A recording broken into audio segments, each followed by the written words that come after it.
Morning Venus breakfast షోకి స్వాగతం. ముందుగా అందరికీ టీచర్స్ డే, ఉపాధ్యాయ దినోత్సవ శుభాకాంక్షలు. అనునిత్యం మన జీవితాల్లో వెలుగులు నింపే గురువులందరికీ అభినందనలు, కృతజ్ఞతలు, ప్రణామాలు.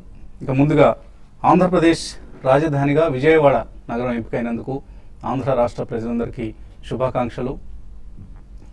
రాష్ట్రానికి రాజధానిగా ఎంపికయ్యేందుకు విజయవాడకు మించిన అర్హతలు మరే నగరానికి లేవు అంటే అతిశయోక్తి కాదది. సో పక్కనే ఉన్న గుంటూరు, తెనాలి, మచిలీపట్నం వంటి పట్టణాలతో అనుసంధానిస్తే భవిష్యత్తులో దేశంలోని అతిపెద్ద మెట్రో నగరంగా రూపుదిద్దుకోగలుగుతుంది విజయవాడ. అలాగే విజయవాడ కనెక్టివిటీ, ఎయిర్ కనెక్టివిటీ ఏదైతే ఉందో, ప్రస్తుతానికి రోడ్ అండ్ రైల్ కనెక్టివిటీ బాగానే ఉంది, కానీ ఎయిర్ కనెక్టివిటీని మరింతగా విస్తరించి అక్కడ కొద్దిగా కాస్మోపాలిటన్ కల్చర్ని కనుక పెంపొందించగలిగితే it has the potential to become one of the finest cities in the world, not just in the country. So good luck to Vijayawada. Markets విషయానికి వస్తే నిన్న evening European central bank chief Mario Draghi తన rate cut నిర్ణయాలతో ఆశ్చర్యపరిచారు global మార్కెట్స్ను. కన్స్యూమర్లో వినియోగాన్ని మరింతగా పెంపొందించేందుకు interest రేట్స్ను, 3 రకాల ఇంట్రెస్ట్ రేట్స్, ప్రధానంగా లెండింగ్ రేట్ ఏదైతే ఉందో బెంచ్ మార్క్ లెండింగ్ రేట్ను 0.15% నుంచి 0.05%కు ఈసీబీ చీఫ్ తగ్గించారు. అండ్ ఒక సరికొత్త క్వాంటిటేటివ్ ఈజింగ్కు యూరోపియన్ సెంట్రల్ బ్యాంక్ ప్రస్తుతం రంగం సిద్ధం చేస్తుంది. సో ఇదంతా కూడా గ్లోబల్ ఫైనాన్షియల్ మార్కెట్స్లో లిక్విడిటీని పెంపొందించే చర్య. ఇండియన్ మార్కెట్స్ కూడా మరిన్ని విదేశీ నిధులు ఈ చర్య కారణంగా రాబోతున్నాయి.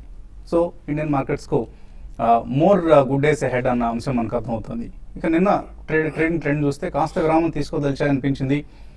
Markets late hour pull back రావడంతో కొంత నష్టాలు తగ్గినప్పటికీ ఒక దశలో మార్కెట్స్ ఏమైనా డీప్ కరెక్షన్కి ఏమన్నా, అంటే అట్లీస్ట్ ఒక షార్ట్ టర్మ్ కరెక్షన్కి ఏమైనా వెళ్తున్నాయన్న అభిప్రాయం కలిగింది. కాకపోతే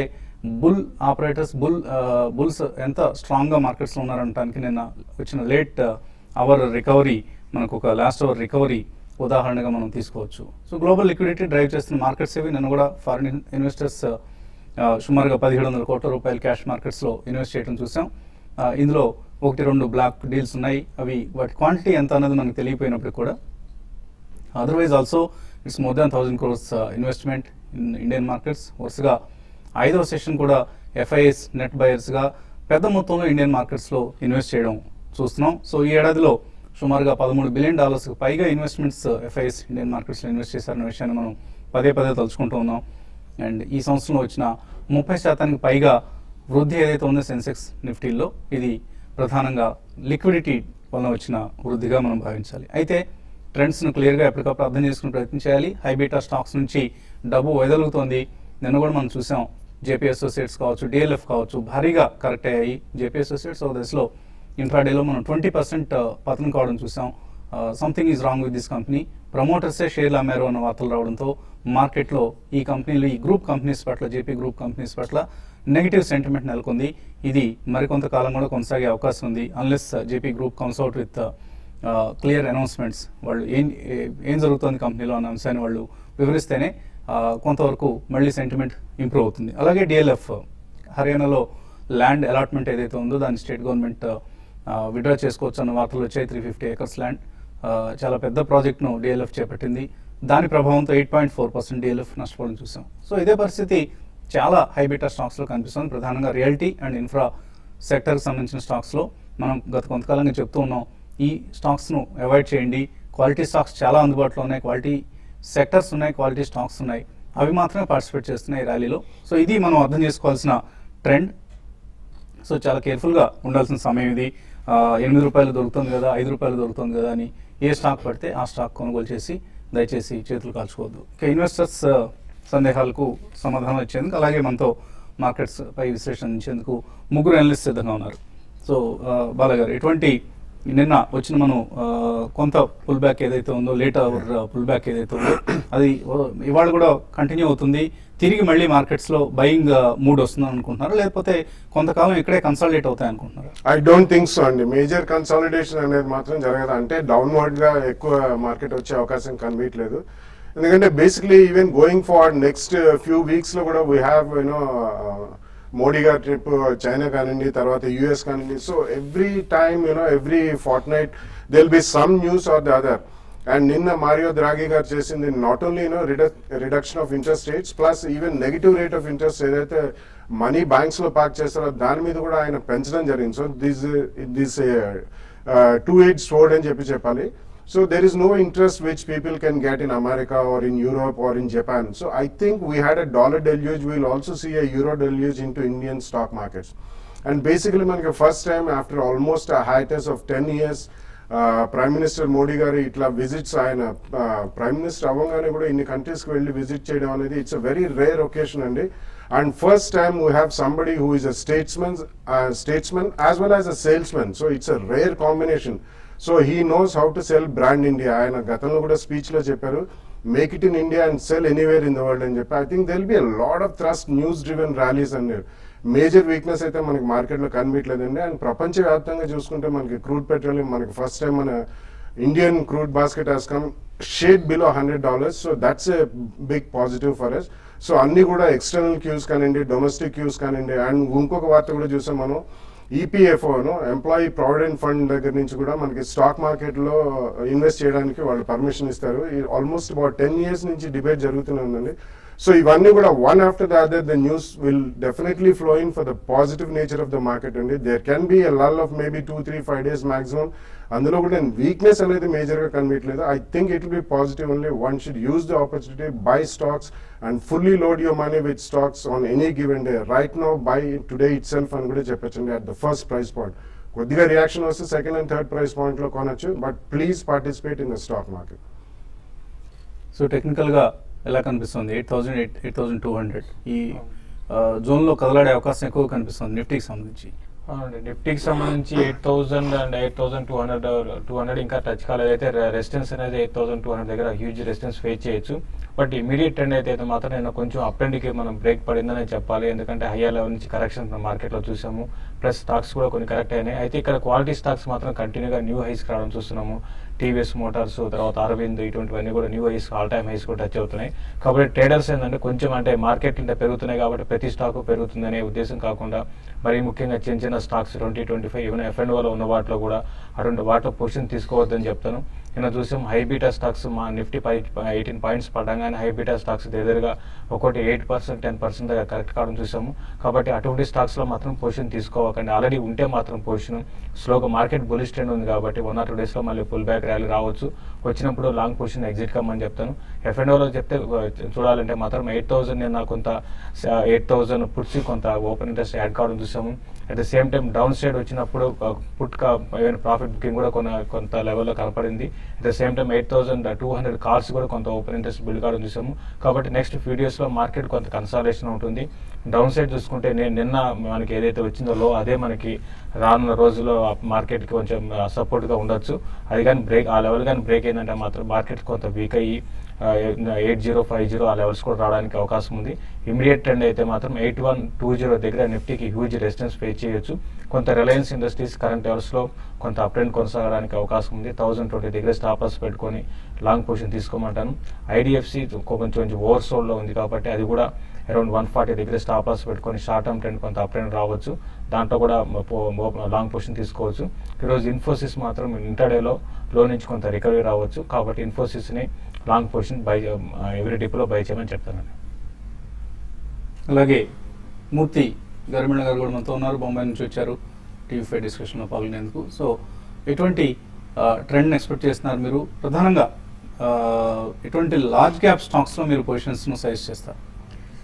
ఇవాళ మార్కెట్స్ చూస్తే కొంచెం పాజిటివ్ జోన్లోనే ఓపెన్ అవుతాయండి. 30-50 points గ్యాప్తో సెన్సెక్స్లో. అంటే నిన్న మీరు కరెక్ట్గా ఊహించారు, కొద్దిగా మార్కెట్స్ ఇక్కడ కొద్దిగా సెల్లింగ్ వచ్చే అవకాశం కనిపిస్తుంది, కొద్దిగా సింక్ అయ్యే అవకాశం, కిందకు వెళ్ళే అవకాశం కనిపిస్తుందని. అది నిన్నటితో అయిపోయిందంటారా, కంటిన్యూ అవుతుందా ఇంకా? నిన్న వచ్చిన న్యూస్ని బట్టి, ఈసీబీ మెజర్స్ని బట్టి, ప్లస్ గ్లోబల్ మార్కెట్స్ కూడా చాలా స్ట్రాంగ్గానే ఉన్నాయి. ఇక్కడ ఏంటంటే ఎఫ్ఐఎస్ విపరీతంగా పంపింగ్ చేస్తున్నారు మార్కెట్స్లోకి ఫండ్స్. తర్వాత వచ్చి రూపీ కూడా బాగా గెయిన్ అయింది నిన్న. దీనివల్ల ఏంటంటే మార్కెట్స్లో నిన్నటిది ఒక రియాక్షన్ కింద ఉండిపోతుంది తప్ప it is not going to be converted reaction only. But today markets will be very good. but at the fag end there will be a certain kind of uncertainty in the markets. తర్వాత వచ్చి నా advice ఏంటంటే those companies which are into some kind of legal litigations like JP associates కానీ లేకపోతే Jindal steels ఇలాంటి వాటిలన్నిటిని avoid చేయడం చాలా మంచిది. ఒకసారి ఆ జడ్జ్మెంట్స్ అన్ని క్లియర్గా వచ్చిన తర్వాత ఏదైనా వెళ్ళొచ్చు కానీ but try to avoid this kind of stocks like DLF చాలా రిస్క్ ఉంటుంది. It's better to be away from them. దీంట్లో ఏంటంటే మంచి స్టాక్స్ చాలా ఉన్నాయి. People have to get in to those things అండి. ఇది నా అడ్వైస్. ఓకే, కోర్స్ స్మూత్ గారు ఇచ్చేవి అలాగే మన ఇతర అనలిస్ట్ ఇచ్చే ట్రేడింగ్ కాల్స్ను మనం స్క్రీన్ మీద ఎప్పటికప్పుడు డిస్ప్లే చేస్తున్నాం, వాటిని కూడా ఫాలో అయ్యి. బిజినెస్ బ్రేక్ఫాస్ట్ షోకి తిరిగి స్వాగతం. SGX నిఫ్టీ 8122 దగ్గర స్లైట్లీ వీక్నెస్తో ట్రేడ్ అవుతోంది. మేబీ మన మార్కెట్స్ ఫ్లాట్గా ఓపెన్ అయ్యే అవకాశాలు ఎక్కువ కనిపిస్తున్నాయి. కాలర్స్ లైన్ ఉన్నారు. First caller Vijayalakshmi. Hello hello, good morning Vasant గారు. గుడ్ మార్నింగ్ అండి. నా దగ్గర ఎస్ బ్యాంక్ ఉన్నాయి సార్. 100 పైనే నాకు ప్రాఫిట్ లో ఉన్నాను. ఓకే, ఇంకా హోల్డ్ చేయమంటారా? ప్రాఫిట్ బుక్ చేసేసుకొని ఇంకా దేంట్లో కానీ ఎగ్జిస్ట్ అవ్వాలో ఏది తీసుకోవాలో కూడా చెప్పండి సార్. ఇన్ఫోసిస్ ఏం చేస్తున్నారు? ఇన్ఫోసిస్ నిన్న న్యూస్ వచ్చింది కదా, మీరు ఫాలో అయ్యారా? ఇన్ఫోసిస్ హోల్డ్ అమ్మలేదు సార్, ఉంచానండి. ఇంకా పెరుగుతుంది కదా. హోల్డ్ చేయండి, మంచి పాజిటివ్ న్యూస్ వస్తుంది. ఆల్ ఐటీ కంపెనీస్ సంబంధించి, ప్రత్యేకించి ఇన్ఫోసిస్కి సంబంధించి కూడా బీపీతో నిన్న చాలా పెద్ద డీల్ను వాళ్ళు అనౌన్స్ చేయడం జరిగింది. ఎస్ బ్యాంక్ ఏం చేయాలి? కానీ ఎస్ బ్యాంక్ చాలా స్ట్రాంగ్ ఉందంటే జస్ట్ ఒక 1 వీక్ బ్యాక్ చింత స్మాల్ రియాక్షన్ వచ్చినా కూడా మళ్ళీ ఇమీడియట్ కూడా స్టాక్ బౌన్స్ బ్యాక్ అని చూసాము. కాబట్టి మీరు కరెంట్ అవర్స్లో మీరు హోల్డ్ చేసుకోండి. చిన్న స్మాల్ కరెక్షన్ కూడా ఈ లెవెల్లో రావచ్చు, అరౌండ్ 620లో. బట్ అది 10-15 రూపాయల కరెక్షన్. బట్ మీరు హోల్డ్ చేయండి. 620 లెవెల్స్ కానీ క్రాస్ అయిందంటే మాత్రం మళ్ళీ 640 to 650 దాకా వస్తుంది. మీరు షార్ట్ టర్మ్ ట్రేడర్స్ అయితే మాత్రం అరౌండ్ ఆ లెవెల్లో ప్రాఫిట్ బుక్ చేసుకోండి. లేదంటే మాత్రం లాంగ్ టర్మ్ కోసం డెఫినెట్గా హోల్డ్ చేయమని చెప్తానండి. కరీంనగర్ నుంచి శ్రీనివాస్ తర్వాత కాలర్. హలో హలో, అడగండి Srinivas. Good morning sir. Morning, అడగండి సార్. మోనోత్ ఇస్పాత్ వచ్చేసి 132 రూపీస్లో 1000 షేర్స్ తీసుకున్నాం సార్. ఓకే, దాని ఫ్యూచర్ పర్ఫార్మెన్స్ ఎలా ఉంటుంది సార్? మోనోత్ ఇస్పాత్ ఎలా ఉంటుంది? Yeah, it's a strong company on paper అండి, but there are some issues, governance issues అవన్నీ ఉన్నాయి. కాబట్టి యాక్చువల్లీ లాస్ట్ 2-3 years లో చూసుకుంటే అది 400-500 రూపీస్ నుంచి కూడా భారీగా పడడం జరిగింది. So instead of having some companies which have some governance issues, cleaner కంపెనీస్కి వెళ్తే బెటర్ అండి. I think you should bet your money on not purely metals companies. I think housing finance companies or auto ancillary will be a better fit అని చెప్పచ్చు. Last book చేయమంటారు? ఇక్కడ 106 ఉంది ప్రస్తుతం. Definitely, and I think they should cut losses and get on to a profitable sector. Bapatla నుంచి Rajendra. Hello నమస్తే అండి, అడగండి. ఐటీసీ 360 కాల్స్ ఉన్నాయి, 5 రూపాయలు ఉన్నాయి. ఐటీసీ 350 కాల్ తీస్తున్నారు ఐటీసీ. మూర్తి గారు ఎటువంటి సలహా ఇస్తారు? ITC one of your large cap stocks. ఐటీసీలో ఇప్పటివరకు సరైన మూవ్మెంట్ ఏమీ లేదండి. నెక్స్ట్ 10-15 డేస్లో 20-25 రూపీస్ జంప్ వస్తుంది. ఆ టైంలో they can book the profit if is having a call. ప్రస్తుతానికి హోల్డ్ చేయమంటారా? కాల్ 5 రూపాయల ప్రీమియం లైన్ తీస్తున్న ఇంకా ఇనీషియల్ పీరియడ్లోనే ఉంది కనుక మంత్ హీ కెన్ time, 5-6 ఉంది days, నో ప్రాబ్లం ఎట్లా. ఓకే, శివ నర్సాపురం నుంచి. హలో సార్, ఫైనాన్షియల్ టెక్ 350 రూపాయలు ఉన్నాయి నా దగ్గర. 350లో కొన్నారు ఫైనాన్షియల్ టెక్నాలజీస్. అది తగ్గిపోయింది కదండి రేటు. ఎన్ని ఇస్తారండి? ఇంకోటి యూనిట్ ఎక్కువ 35 రూపాయలు ఉన్నదండి. అది చాలా షేర్లు ఉన్నాయి, షేర్లు ఉన్నాయండి యూనిట్ ఎక్కువ అయితే. అదొకటి ఏం చేయమంటారు అని అడుగుతున్నాను. ఓకే, ఆయన ఆల్మోస్ట్ 100 రూపాయలు నష్టంలో ఉన్నారు ఫైనాన్షియల్ టెక్నాలజీస్లో. అంటే హోల్డ్ చేయమనే చెప్తానండి. అంటే ఇప్పుడు మీరు ఇంతకుముందే మనం చూస్తుంటే ప్రోగ్రామ్ చూస్తుంటే ఇప్పుడు పెరుగుతున్నప్పుడు అమ్ముకోమని చెప్పామండి. అయితే మీరు ఇంకా హోల్డ్ చేస్తున్నారు కాబట్టి కొంతకాలం హోల్డ్ చేయండి. ఎందుకు హోల్డ్ చేయమంటే మార్కెట్ బులిష్ ఉన్నాయి కాబట్టి ఇటువంటి వీక్ ఉన్న స్టాక్స్ కూడా కొంచెం పెరగచ్చు. సో పెరిగినప్పుడు మీరు ఫైనాన్షియల్ టెక్నాలజీస్ మీరు లాంగ్ టర్మ్ ఇన్వెస్ట్మెంట్ కాకుండా మీరు షార్ట్ టర్మ్ కోసం ఎగ్జిట్ కమ్మని చెప్తాను. యూనిటెక్ విషయానికి వస్తే రీసెంట్గా చాలా హై నుంచి ఆల్మోస్ట్ 50% దాకా కరెక్షన్ చూసామండి. అయితే ప్రాఫిట్స్ అనే రెవెన్యూస్ పరంగా చాలా ఇంప్రూవ్మెంట్ ఉంది. లాస్ట్ ఇయర్కి ఈ ఇయర్కి ప్రాఫిట్స్ అనేది ఇంకా ఇంక్రీజ్ కాలేదండి. అదేనాక స్టాక్లో కొంచెం అప్ అండ్ రావచ్చు. యాజ్ ఆఫ్ నో అయితే టెక్నికల్ పరంగా చెప్పాలంటే 22 దగ్గర చాలా స్ట్రాంగ్ సపోర్ట్ ఉంది. మీరు హోల్డ్ చేయండి. ర్యాలీస్లో మాత్రం పెద్దగా అంటే పెద్ద పెరిగే అవకాశం లేదు, అరౌండ్ 28-30 దాకా రావచ్చు. అక్కడ మీరు ఎగ్జిట్ తీసుకోమని చెప్తానండి. భాస్కర్ రెడ్డి ఒంగోలు నుంచి. హలో హలో అడగండి Bhaskar Reddy. Sir, good morning sir. Good morning. Sir, నేను 30 years ఇన్వెస్ట్మెంట్ చేస్తాను అనుకున్నాను. ఆల్రెడీ నేను మ్యూచువల్ ఫండ్ ఇన్వెస్ట్ చేశాను. Havells, Motherson swimming systems India private limited and Titan, ఈ మూడిట్లో ఒకటి కొంచెం మీరు సలహా ఇస్తే ఇన్వెస్ట్ చేద్దాం సార్ లాంగ్ టర్మ్ కి. టైటాన్, హ్యావెల్స్, మదర్సన్ సుమిలో ఏది బెటర్ స్టాక్ అని అడుగుతున్నారా? అవును సార్, టైటాన్ కూడా సార్, ఈ మూడిట్లో sir. Yeah, Titan, Havells and Motherson సుమి మూడు బాగా perform చేస్తున్నవే. Motherson Sumi seems to be more attractive. Yeah, currently flavor of the season is auto ancillary అండి. So I think Motherson Sumi వాళ్ళ global acquisitions కూడా they have started paying off. So definitely Motherson Sumi మీరు almost 400 level దాకా వచ్చింది. And last 2 years లో it's been outperformer. But still Motherson Sumi happens to be a good buy కాబట్టి 2 price points లో మీరు కొనుక్కోవచ్చు. So ఇవాళే మనం గమనించాం FTSE 100 ఇండెక్స్ లో కూడా మదర్సన్ సుమిని, అరవిందో ఫార్మాని చేర్చడం జరిగింది. మరొక 2 కంపెనీలు కూడా నేను ఇన్ఫాక్ట్ మర్చిపోయాను, కంటైనర్ కార్పొరేషన్ ని తీసేశారు, ఐషర్ మోటార్స్.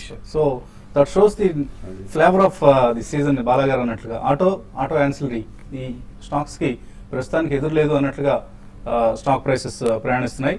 సో మేబీ మదర్సన్ సుమికి మీరు ఆప్ట్ చేయండి. రవికుమార్ హైదరాబాద్ నుంచి. Hello sir. అడగండి Ravikumar.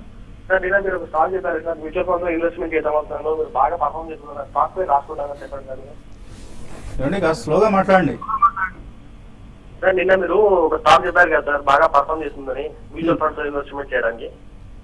BNP Paribas mid cap fund. Sir, stock పేరు చెప్పండి సార్, రాసుకుంటాను. బిఎన్పి పరిబా అనేది కంపెనీ అండి, మ్యూచువల్ ఫండ్ కంపెనీ. అది బిఎన్పి పరిబా ఆఫర్ చేస్తున్న మిడ్ క్యాప్ ఫండ్ అది. సో లాస్ట్ 1 year లో 83% రిటర్న్ ఇచ్చిందని నేను చెప్పడం జరిగింది. స్టాక్ అనుకుంటున్నాను. సో తప్పకుండా అందులో మీరు ఇన్వెస్ట్ చేయండి. BNP Paribas mid cap fund, దానిలో ఇన్వెస్ట్ చేస్తే మీకు చక్కటి రిటర్న్స్ వస్తాయి. కంటిన్యూస్గా ఇన్వెస్ట్ చేయండి, ఏదో ఒకసారి ఇన్వెస్ట్ చేసి పక్కన పడేయటం కాకుండా ఎస్ఐపి లాగా చేయండి, బెటర్ రిటర్న్స్ వస్తాయి. అలాగే ఈమెయిల్స్ కూడా మనకు చాలా వచ్చాయి. టాటా స్పాంజ్ గురించి అడుగుతున్నారు దుర్గా ప్రసాద్. ఆయన 900లో కొన్నారు టాటా స్పాంజ్, హోల్డ్ చేయొచ్చా? Yeah, I think definitely hold చేయొచ్చండి, because Tata Sponge recently last 1.5 year లో expansion కూడా అయింది. And it's one among the profitable companies in the Tata Group. And Tata Group last 1-2 years lo there's been a complete restructure in this. So definitely I think you should hold Tata Sponge. Ramana Kumar అడుగుతున్నారు, September 9 నుంచి September 18 వరకు book closure ప్రకటించింది BPCL. ఆయన ఇవాళ కొంటే dividend వస్తుందా? So ఎప్పటి నుంచి ఎక్స్ డివిడెండ్ అవుతుంది ఈ company? So September 18th AGM అండి. సో అందులో ఎటువంటి సందేహం లేదు. No, రికార్డ్ డేట్ కూడా 9 days అంటే it's T+200. So today happens to be 5th. So Monday, Tuesday కల్లా definitely you will get delivery. అంటే మీకు ఎక్స్ డెలివరీ కూడా కనిపిస్తుంది, ఎక్స్ డివిడెండ్ అనేది కూడా. I think you will get the dividend. మీకు డివిడెండ్ వస్తుంది, మీరు తప్పకుండా ఒకవేళ ఇవాళ డివిడెండ్ కోసమే కొనాలనే ఉద్దేశం ఉంటే తీసుకోండి. And otherwise also BPCL is one of the strong companies among the even oil marketing companies. And Krishna అడుగుతున్నారు, HDIL 97లో తీస్తున్నారు, లాస్ బుక్ చేయొచ్చా, హోల్డ్ చేయొచ్చా? హెచ్డిఐలో ఉన్న వాటిలో ఉన్న ప్యాక్లో కొంచెం స్ట్రాంగ్ ఉందండి, మీరు హోల్డ్ చేయండి. 92 దగ్గర స్టాప్ లాస్ పెట్టుకుని హోల్డ్ చేయండి. 95, 96 ఆ లెవెల్స్ పైన క్రాస్ అయిందంటే 105, 110 దాకా రావచ్చు. అక్కడ మీరు ప్రాఫిట్ బుక్ చేసుకోమని చెప్తాను. రేలింగ్ Bhaskar Rao, ANG industries, Raunaq auto, ఈ 2 తీసుకుందాం అనుకుంటున్నారు, తీసుకోవచ్చా? ANG industries and Raunaq auto. I have not tracked them. ANG industries ఒక స్మాల్ క్యాప్ కంపెనీ అండి, బట్ ఆటో యాన్సిలరీ ప్యాక్ మొత్తం పెరుగుతుంటే ఇది కూడా పెరిగింది. బట్ రిజల్ట్ పరంగా అంత ఎంకరేజింగ్ గా లేదండి, మీరు పొజిషన్ మాత్రం తీసుకోవద్దని చెప్తానండి. శుశ్రూష పేరు బాగుంది గమ్మత్తుగా. సౌత్ ఇండియన్ బ్యాంక్ 33 రూపాయల్లో కొన్నారు, యావరేజ్ చేయొచ్చా ఇక్కడ? డెఫినెట్లీ యావరేజ్ చేయొచ్చండి, at around 27-28 rupees. Definitely average చేయండి. ప్రాబ్లీ ఇంకొక next 6 months month on month కొద్దిగా పెట్టండి SIP ద్వారా. నెక్స్ట్ 2-3 years లో ఎక్సలెంట్ రిటర్న్స్ వస్తాయి. మురళీకృష్ణ అడుగుతున్నారు, నిఫ్టీ 8000 పుట్స్ ఉన్నాయి, కంటిన్యూ చేయొచ్చా ఇక్కడ? పుట్స్ పరిస్థితి ఏంటి? పుట్స్ చాలా మంది ఇప్పుడు తీసుకుంటున్నారు, 8000 పుట్స్ మీద ఎక్కువ ఇంట్రెస్ట్ కనిపిస్తుంది. ఇవి 15 days టైంలో అయితే ఒకసారి ఛాన్స్ వస్తుంది కొంచెం ప్రాఫిట్ బుక్ చేయడానికి. ఇట్లా చేయాలంటే స్ట్రిక్ట్గా స్టాప్ లాస్ పెట్టుకుని ఉంచుకుంటే చాలా మంచిది. సో స్టాప్ లాస్తో హోల్డ్ చేయమంటారు నిఫ్టీ 8000 పుట్స్, కంటిన్యూ చేయండి. మంజునాథ్ 8200 లెవెల్ ఈ సిరీస్లో టచ్ కావచ్చా, అవుతుందా? ఇప్పుడున్న ట్రెండ్ నిఫ్టీలో ఏ ఆప్షన్స్ తీసుకోవాలి? ఇప్పుడున్న ట్రెండ్ ప్రకారం అయితే డెఫినెట్ గా టచ్ అవుతుంది. కాకపోతే ఏంటంటే దానికి ముందు ఒక రియాక్షన్ కరెక్షన్ అనేది మార్కెట్ లో చూసాము నిన్న. అయితే ఇది కొంచెం కన్సాలిడేట్ దూరంలో ఉంటుందని కొన్ని రోజులు, కాబట్టి ఇప్పట్లో మీరు పుట్టుకాలు తీసుకోవద్దని కొంచెం వెయిట్ చేయండి. నెక్స్ట్ అప్ ట్రెండ్ వచ్చినప్పుడు అప్పుడు మీరు బై చేయమంటారు, ఎందుకంటే ప్రీమియమ్స్ పడిపోతాయి. ఇప్పుడు wait and watch. Overall trend పరంగా చెప్పంటే లాంగ్ అంటే నెక్స్ట్ 10 to 15 days అప్ ట్రెండే కొనసాగే అవకాశం ఉందండి. గ్రంథి లక్ష్మి అడుగుతున్నారు, భూషణ్ స్టీల్ ఈ ప్రైస్ దగ్గర యావరేజ్ చేయొచ్చా? అలాగే No, జేపీ completely avoid అండి. Even JP also I don't think you should touch those. Avoid చేయండి. చాలా ట్రబుల్స్ లో ఉన్న కంపెనీ లాగా ఉన్నాయి ఇవి. అండ్ భూషణ్ స్టీల్ మనం క్లియర్ గా చూస్తున్నాం, ఎవరేజ్ కంటే కూడా వేరే స్టాక్స్ కొనుక్కుంటే మీకు ఇందులో ఏదైతే డబ్బు పోగొట్టుకున్నారో దాన్ని రికవర్ చేసుకునే అవకాశం కలుగుతుంది. డివిఎస్ కృష్ణ అడుగుతున్నారు, Kohinoor foods, present cements, MTNL, HDL ఇవన్నీ ఎలా ఉంటాయి? అండి మీ ఈ ఫ్లేవర్స్ లో ఈ రీసెంట్ గా అన్ని మీరు చెప్పిన స్టాక్స్ అన్ని కూడా బాగా అంటే రీసెంట్ గా బాగా పెరిగిన స్టాక్స్ అండి. అందులో 1-2 తప్ప మిగతా అన్ని కూడా ఏంటంటే చాలా 52 హైక్ టచ్ అవుతున్నాయి. మీరు షార్ట్ టర్మ్ కి అయితే అన్ని కూడా హోల్డ్ చేయండి అండి. కరుణాకర్ అడుగుతున్నారు, శ్రేయ ఇన్ఫ్రా, వాల్చంద్ నగర్, అలాగే shipping corporation of India long term కోసం ఎలా ఉంటాయి? Shreya infra basically infrastructure leasing and equipment లో ఉన్నారండి. ఐ థింక్ ఈ స్టాక్స్ లో మీకు you have to be really patient. Walchand Nagar is a good company అండి. I think you can invest it in 2 price points. చాలా మెయిల్స్ ఉన్నాయి కానీ సమయం కూడా మించిపోయింది. ఇది ఇవాల్టి బిజినెస్ బ్రేక్ఫాస్ట్ షో.